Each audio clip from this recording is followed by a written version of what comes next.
Welcome to an episode of What's That Bird?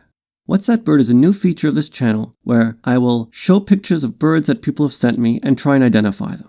Let's take a look at the very first bird of this new feature.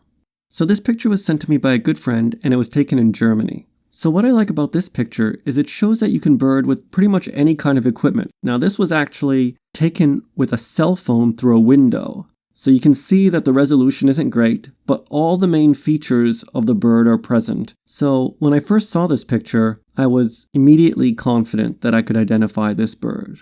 Now let's look at the size of this bird too. Right away it's apparent that this bird is much larger than the average small, tiny bird that's almost impossible for anyone to identify. And you can tell this because right next to it are these cobblestones. And if this were the size of, say, a song sparrow or any kind of small finch, then those cobblestones would not be so small in comparison to it. Because, I mean, who would possibly make cobblestone steps smaller than a song sparrow, right?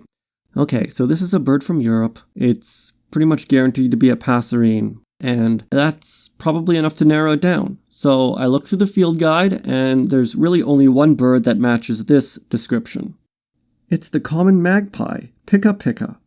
Now when I open the field guide to this bird, I see that it says unmistakable, probably the bird which most people recognize. So now, of course, at the end of every episode, well, this is the only episode, but if there were more episodes, I would say at the end of every episode, I would give a probability rating of how likely this identification is. I'm going to give this bird 99%.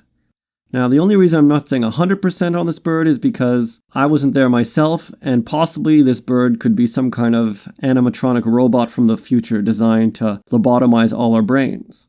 So I would say that 99% is probably the highest rating you're ever going to see on this show. I hope you enjoyed this episode and stay tuned for another.